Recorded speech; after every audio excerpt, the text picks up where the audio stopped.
আসসালামু আলাইকুম প্রিয় বন্ধুরা আমার, কেমন আছেন সবাই? আলহামদুলিল্লাহ, আমিও ভালো আছি আল্লাহর রহমতে। আজকে আমি রান্না করব সজনে ডাঁটা। সজনে ডাঁটাটা আমি কিভাবে রান্না করব সেটা আপনাদের সাথে শেয়ার করব। সজনে ডাঁটায় প্রচুর পরিমাণ ভিটামিন সি থাকে, যেটা মানব দেহের জন্য খুবই উপকারী।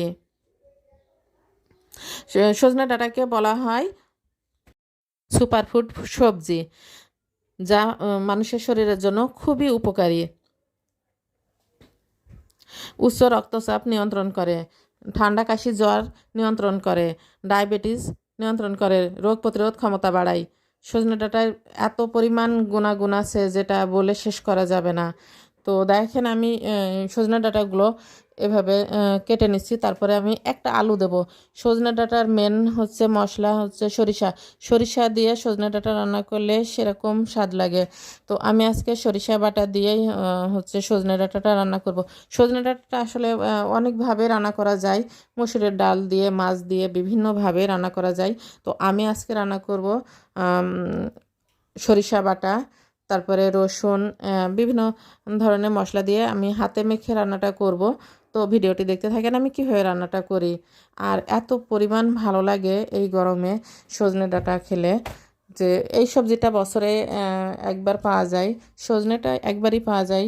তো নাজনে বলে এক ধরনের ডাঁটা আছে, সেটা 12 মাসই পাওয়া যায়। আর এটা তো খুবই অল্প সময়ের সবজি, যা বেশিক্ষণ থাকে না। তো আমি এখন হচ্ছে ডাঁটাগুলো ভালো করে ধুয়ে নিয়েছি, দিয়ে দিলাম হাফ চামচ হলুদের গুঁড়া আর 1 চামচ কাঁচামরিচ বাটা। আমরা অবশ্য কাঁচামরিচ দিয়েই তরকারি খেতে পছন্দ করি। কাঁচামরিচটা বেটে দিয়েছি সরিষা বাটা, 1 চামচ সরিষা বাটা দিয়েছি, আদা জিরা বাটা দিয়েছি, স্বাদ মতো লবণ।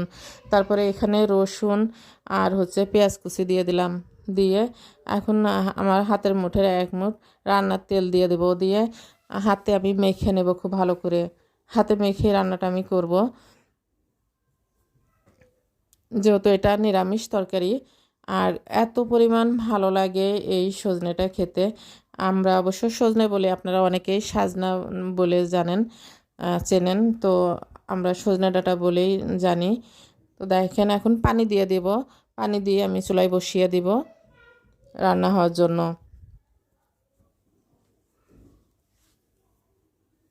তারপরে আমি কিছুটা সময় ঢেকে দেব, যে ফুটে উঠলে তখন ফিরে আসছি আর 5 মিনিট পরে। সজনে ডাঁটাটা ফুরিয়ে যাবার আগে বেশি বেশি করে সজনে ডাঁটা খান। প্রতিদিন খাবারের তালিকায় সজনে ডাঁটাটা রাখুন। এই প্রচণ্ড গরমে মানুষের শরীরে গোটা গোটা এক ধরনের ফোট হয়, যেটাকে গুটি বসন্ত বলে। এই সজনে ডাঁটা খেলে সেটা নিয়ন্ত্রণে থাকে। আর এই গরমে বেশি বেশি করে পানি খান। পানিটা অবশ্যই রুম টেম্পারেচার হতে হবে। অতিরিক্ত ঠান্ডা পানি শরীরের জন্য অতিরিক্ত ক্ষতিকর। তো দেখেন আমার রান্নাটা প্রায় হয়ে গেছে। আমি একদমই ঝোল রাখবো না, অল্প অল্প ঝোল থাকবে, তারপরে নামিয়ে নেব। তো দেখেন আমার রান্নাটা ফাইনালি হয়ে গেছে। এখন আমি নামিয়ে নেব। সবাই ভালো থাকবেন, সুস্থ থাকবেন, আমার জন্য দোয়া করবেন। আল্লাহ হাফেজ।